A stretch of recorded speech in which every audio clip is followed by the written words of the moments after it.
In this episode, we talk about the reason why over the years, the Indian rupee has been falling against the US dollar.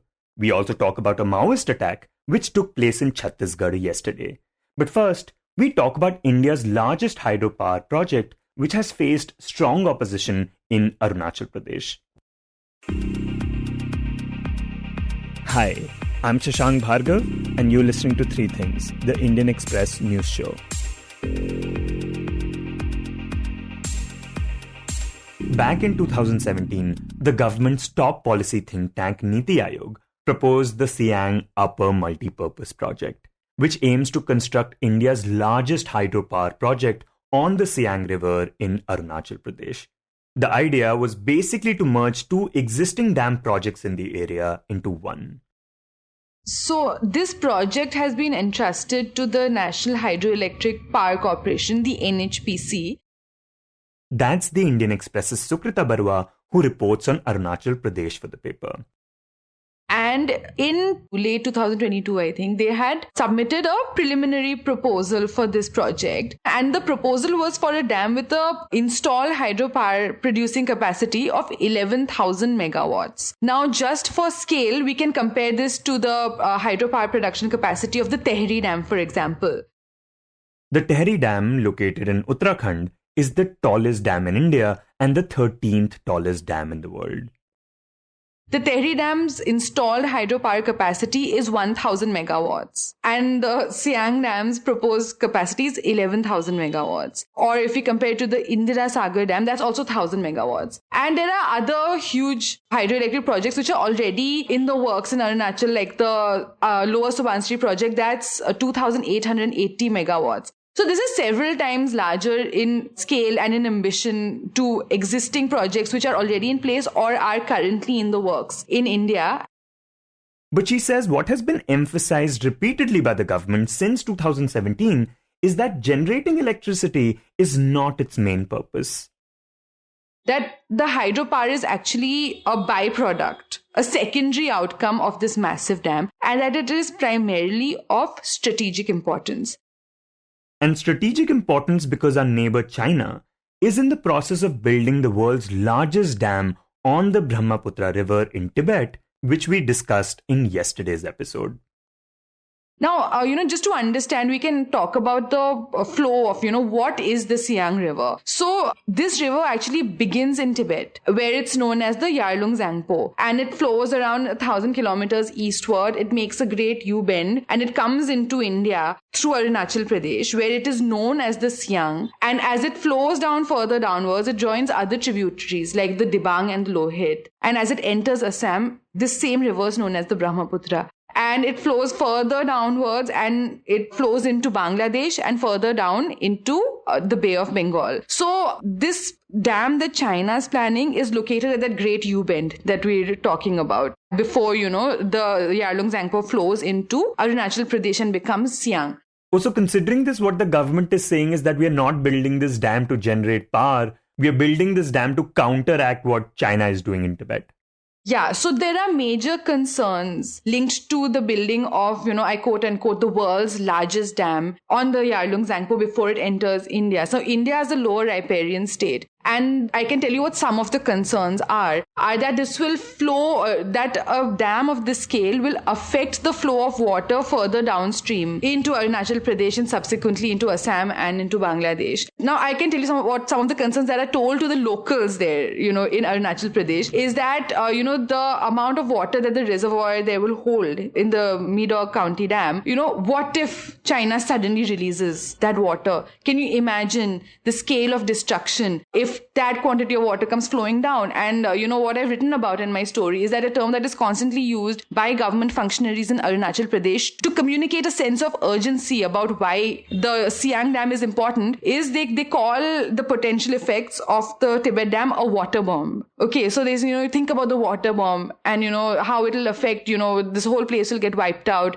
Towns like Pasighat, which is the biggest town along the Siang belt, there'll be 15 meters of water above Siang. So the Siang Dam is proposed as a counter, so that its reservoir can counteract the effects both of water diversion away from, the flow into Siang, as well as countering the effects of, such a sudden release of water. So I raised this issue in Parliament Lok Sabha that China is making a water bomb. Anytime they may release huge quantity of water, it will have a devastation in Arunachal, Assam, and even in Bangladesh. So under our... And Sukrita, how are the locals responding to this reasoning, that this entire project is basically for strategic purposes? Does that message resonate with them at all? Right. So what I found was that quite a few people were quite incredulous about these claims, the message or the kind of urgency that the government and its authorities are trying to make they have not succeeded in communicating effectively with the people. They question whether these claims are exaggerated. They don't quite believe them. They question, how can the Siang ever dry up? There's so many other streams that feed into it. It's not just the Sangpo. Or, the idea of a water bomb. They just find it hard to believe. Right. And besides, of course, not believing these claims, a lot of locals and anti-dam organizations have been opposing this project. In fact, you write that the anti-dam movement is actually very old in this region. So could you talk about what are the kind of things that people are actually concerned about? Right. So this SUMB project has been resisted from the very beginning since it was proposed in 2017. And currently, the protests and the resistance is being led by, at the very forefront, is a group called the Siang Indigenous Farmers Forum, the SIFF. They comprise of farmers from the Upper Siang and Siang districts of Arunachal Pradesh. And these are the two districts that will be impacted by this project. They estimate that if this dam is built, then 13 villages will be completely submerged, by the reservoir. And another 27 villages will be affected partially, or they'll be affected because their farmlands will be submerged. So that is their estimation that they're making. So there's a lot of fear about losing their homes and their farmlands. So the people who live along this belt, they belong to the Adi tribe. This area is fairly remote. There is road connectivity, but what villagers repeat is that, we don't have any kind of industry here. Government jobs are limited. There are not much service positions here. So most of the people in these villages, they depend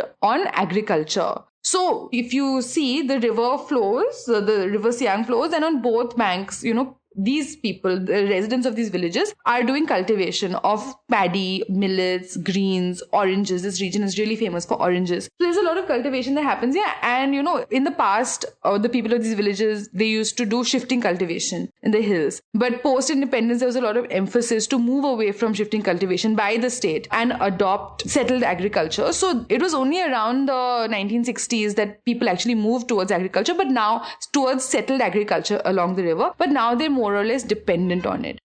Okay, so with the fears that this land will be submerged, the locals think that the main source of livelihood, which is agriculture, that will be taken away from them, and which is obviously very crucial.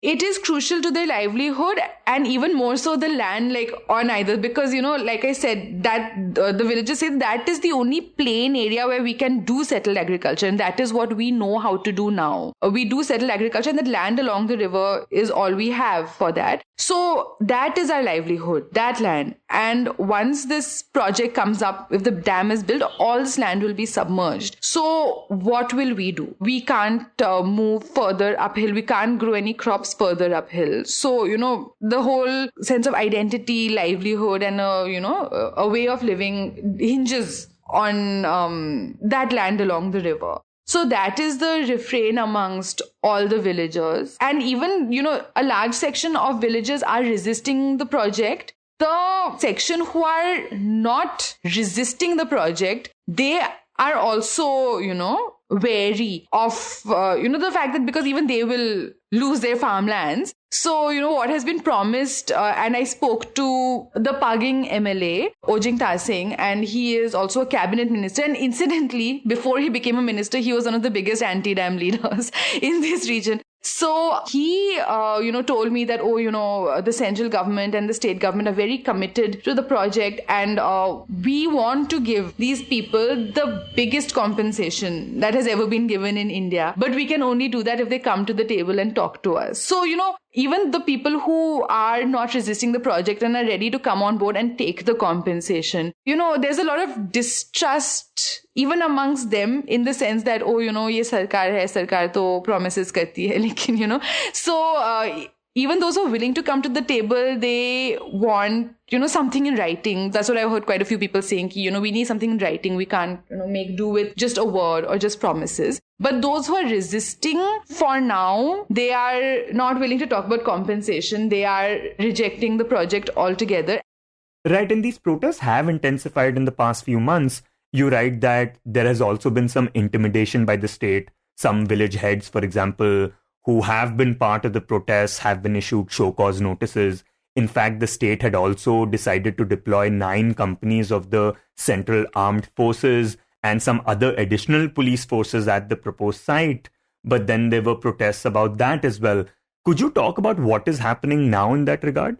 Yeah, so the forces have not been deployed yet. And I don't know if they will be in the face of this kind of resistance. But yeah, that really set off alarm bells amongst those opposing the project. And, it was seen as a way to intimidate and coerce and, militarize the place, so that to force through the work. While the government of Arunachal repeatedly says that, they claim that, we'll not do anything without having the people on board. So now they're saying that we'll focus on dialogue and, meeting with people, speaking to them and trying to win their trust so that they can begin the pre-feasibility surveys.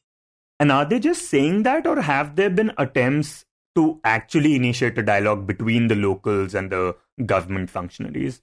So throughout this year, there have been several meetings called by the 2 DCs, the Upper Siang and the Siang DCs, with the Gaon Buras. So kind of intermediary kind of thing. So they've been called, and, one of the Gaon Buras I spoke to, he said, they've told us that, this is a project of national importance. And while it is certain that we will lose our farmlands, we'll be given several times the size of compensation that is normally given. So they've kind of been asked to communicate that to their fellow villagers and all of that. And so that kind of thing has happened. But then the villagers say, but, they don't come and talk to us directly. Why are they speaking to us through intermediaries? Again, Ojing Tasing, the minister I spoke about, he alleges that, activists and those opposing the dams are completely stonewalling efforts at dialogue. So there have been 2 proper public meetings so far. One at this village called Ryu and one in Yingkyong, which is the district headquarters of Upper Siang. In both these cases, these public meetings were called by local students' unions, and there were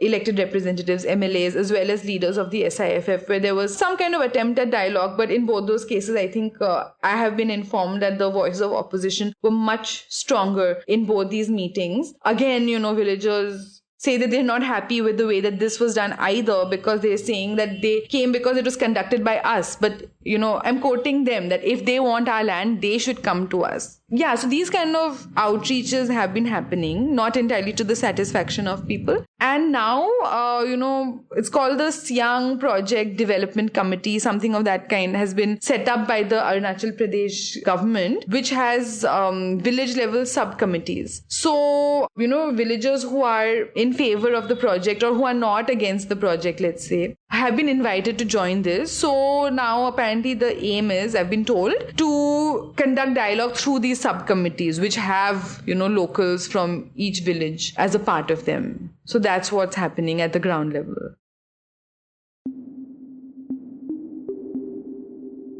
And next we talk about the fall of the Indian rupee. Last month, the Indian rupee's exchange rate against the US dollar breached the 85 mark, which means that now one has to pay a little more than 85 rupees to buy $1 US. And the thing to note is that the rupee in this regard has been falling for some time now. Last April, the exchange rate against the dollar was 83. And when Prime Minister Narendra Modi first took charge, it was around 61. In fact, this is something that he himself was expressing concern about before he became the Prime Minister. Nepal का रुपया कोई problem नहीं है, बांग्लादेश की currency को कोई problem नहीं है, पाकिस्तान की करेंसी को कोई प्रॉब्लम नहीं है, श्रीलंका की करेंसी को कोई प्रॉब्लम नहीं है, हमारे अड़ोस पड़ोस में छोटे देशों को भी डॉलर के मुकाबले में कोई नुकसान नहीं हो रहा है। देश जानना चाहता है, प्रधानमंत्री जी, ऐसा क्या कारण है कि आज अकेला हिंदुस्तान का रुपया डॉलर के मुकाबले गिरता ही चला गया और क्यों चला गया? और मैंने साफ मांग की है। So the question is, why has Indian rupee been falling against the dollar? And what are the factors that affect the exchange rate? To understand this, we spoke to the Indian Express's Udit Misra, who writes on the economy for the paper. And he actually first began by explaining what exactly the exchange rate means. So very simply put, exchange rate of rupee versus any particular currency, say the dollar, tells you how many rupees do you need to buy 1 unit of dollar or $1. And it can also be expressed the other way. You could express it in terms of how many dollars do you need or to buy a unit of rupee. And essentially, this is a marker of what is the relative value of any two currencies or any two sets of currencies. And this value in turn is decided in the currency market, where people are trading different currencies just as we trade commodities. So essentially the matter is your rupee's value is decided by how many rupees are required in the international market, how many people want to buy rupees, and how many Indians want to buy other currencies like, say, the dollar. So relative weight will decide what the exchange rate for rupee is vis-a-vis any other currency. So would it help if listeners think of the dollar just like any other commodity, in the sense that just like any other good, if more people want the dollar, its price will rightly increase? Exactly. I mean, Indians buy a lot of goods and services, but many goods and services are also, they come in dollars. They are American, or internationally, when you trade things, you often trade in dollar because it's the international currency. And when you go to buy that commodity, you first have to buy dollars to buy that commodity. So you first have to give certain amount of rupees to buy that number of dollars to eventually buy that commodity. Now, when you do that, that creates a demand for dollars. And similarly, in the reverse manner, the world over, people are wanting to buy Indian goods and services, and they would require rupees. So that relative transaction of who wants which currency more will then decide. It's like these currencies are the commodities in the so-called currency market. Okay, so at a time when $1 is equal to 85 rupees, is that then a clear indication that Indians are continuing to buy more American goods and services and investing in America than Americans are buying Indian goods and services? See, at one level, America has a trade deficit with India, which is to say that we export more than what we import from US. Just relative to US, it's a different matter, but we are talking about dollar exchange rate. Often our crude oil and everything is, in terms of dollar. So you have to understand that essentially what this shows is that we demand more of dollar denominated stuff, whether it be a service, a vacation, American made phone or music system, than what the rest of the world, which is suppose also dealing in dollars and rupees, wants from us. How many cars of Indian origin they want, how many vacations they're taking in India. So it's the relative strength. Now, at the heart of the matter is the demand for currencies. And it shows that we are still not exporting as much as we would like. Our exports are weak, and even the recent trade data going back all the while shows that India has struggled to boost its exports. And there are many other factors that sort of determine the value of a currency, like inflation. Inflation basically eats away the value of a currency. So in an international sense also, when you're exchanging currencies, the currency which is facing more inflation will have a lower exchange value, because you're saying, why should I, invest in or take currency or hold a currency which is actually losing value? So if it's losing value fast, then the exchange rate will also be lower. Right. For example, if I have the Indian rupee and the inflation is rising, I know that in the next 5 years, for example, I'll get less for whatever money I have right now.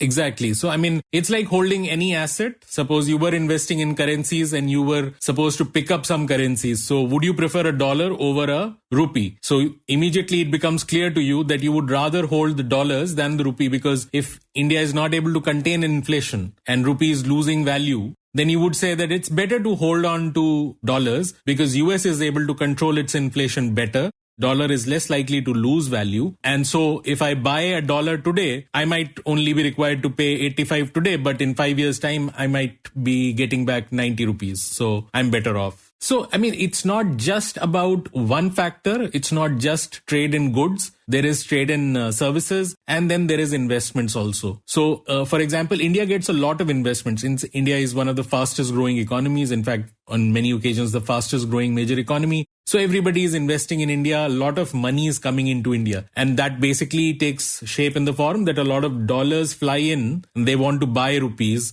And so rupee should appreciate. Now, the flip side of rupee appreciating, which is what a lot of people want, is that if the RBI doesn't let the rupee appreciate, it results in higher foreign exchange reserves. It's the flip side of this exchange rate phenomena. So when we say our exchange rate is rising, it is coming at a cost of rupee not appreciating. So, I mean, there are many factors that sort of decide the eventual value of a currency.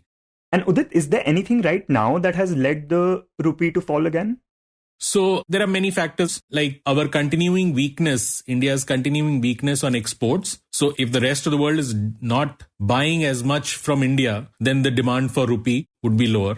That creates a weakness or an impulse to sort of weaken the rupee. Then there are issues with the inflation rate in India that has stayed up, and that affects global investors or anybody interested in this realm by saying that, okay, even if I was to earn, say, 10% return in India, 6% of that might be eaten away by inflation in a year's time, right? So if in a year I earn 10% from stock market and everybody says 10% is a great return or 12% is a great return, 6% or 7% of that might be eaten away by inflation because India is not able to contain inflation. And as a result, economy like US might appear very credible by saying that, okay, their overall returns may be only 5 or 7%, but then their inflation rate is closer to 2. So I'm much better. I'm in a safer scenario. So it works two ways. One, that new money doesn't come into India. And as we've seen, a lot of existing money flows out of India because it is believed that maybe US economy is stronger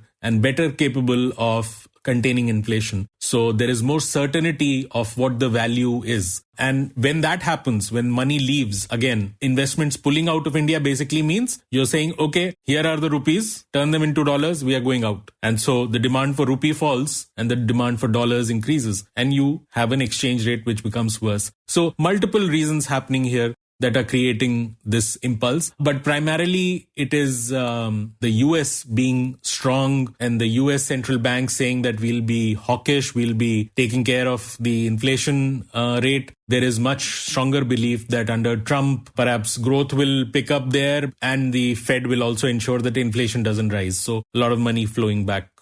And Udit, what about the proposal that the US under Donald Trump will slap higher tariffs against Indian goods? If that happens, will that result in the rupee weakening further against the dollar? Absolutely. We cannot imagine what exactly will happen. But suppose, let's take an extreme scenario. Suppose Donald Trump says, okay, all Indian goods are given a tariff of 100%. So everything becomes double the cost for American consumers who typically buy an Indian good. So suppose there is a artifact which was, being sold for X value, now becomes 2X value, and it becomes uneconomic for anybody to import that into US. And they say, okay, let's not take anything from India. So which means that the demand for Indian exports will fall, which means then why do you need rupees? So the demand for Indian rupees will fall. So exchange rate will worsen. So yes, these things can happen. Similarly, if other countries like a China can devalue its currency, it can say to, target Trump, suppose President Trump says we'll slap a tariff of 100%, China could say, okay, we'll reduce our currency by half, the value of our currency by half. Instead of, letting the market decide the value, we'll reduce it by half. So, all these kinds of countermeasures could be taken, but China reducing its currency's value by half will then have its own set of result because, these are trades. And so Indian currency or any other currency will then have to respond to that. Central banks will have to look at it. What does that do to their trade? These are complicated things, one after the other. Dominoes will fall after that if something like that, a trade war starts happening. And you'll have to look at where and how to manage your currency. Unlike most other Western or hard currencies, as are called, being market determined, in India, it's a dirty float kind of a system, which is to say that RBI does intervene. It's not as if it just lets the market decide what the value of the rupee would be, because the value of the rupee, oddly enough, can appreciate very strongly also when a lot of money comes into India. In many years, the value of the rupee could have gone up in the last few years also. But RBI did not allow that to happen, because if you have a very strong rupee, it also creates a negative impulse for your exporters. So for a country which is struggling to actually export, having a higher exchange rate, means a stronger exchange rate versus the dollar, could also create a negative impulse, because your exporters could be hit, and that could create its own problems. Okay, so there are things that the RBI can do, but are there measures that the government can take? Are there things that the government can do to sort of improve the exchange rate? See, the demand for our goods will not just come because we have cheaper goods. It could also be about how efficient our exporters are, whether they get power and infrastructure, whether their cost of manufacturing things, their efficiency levels are good or not. Those are policy measures within the government that it can tweak. So it can also improve India's rupee exchange rate by making or ensuring that our exporters are much more efficient, much more cost efficient, much more process efficient, so that they can dominate as many other countries did. Right, basically trying to ensure that people around the world actually want Indian goods and services, that they're not just cheap, but they're also reliable. And from the investment end, making sure that people see India as a stable country, for example. Exactly. I mean, stability in terms of inflation rate regimes or management, stability in terms of policy, other tax rates, political certainty, policy certainty that nothing terribly will change and there won't be any problems, labor laws, land laws, everything will be, dovetailed towards that. Whether they come and invest in India, continue to do that, if they continue to increase that, if the world says, okay, if we are moving away from China, then let's go to India. It's a great place to work. The laws are conducive for business and it's easy and efficient to work. If all of those things happen, it will all have a salutary effect for rupee, which is why, to begin with, there was this sort of emotive sense that, rupee should have been stronger and it's not as strong. Because the idea was that as the economy becomes more efficient and productive and our goods are demanded the rest of the world, then our currency will be strong, because who wouldn't want? I mean, this is exactly the reason why US, being the number one economy and by a large margin, its currency is the default currency.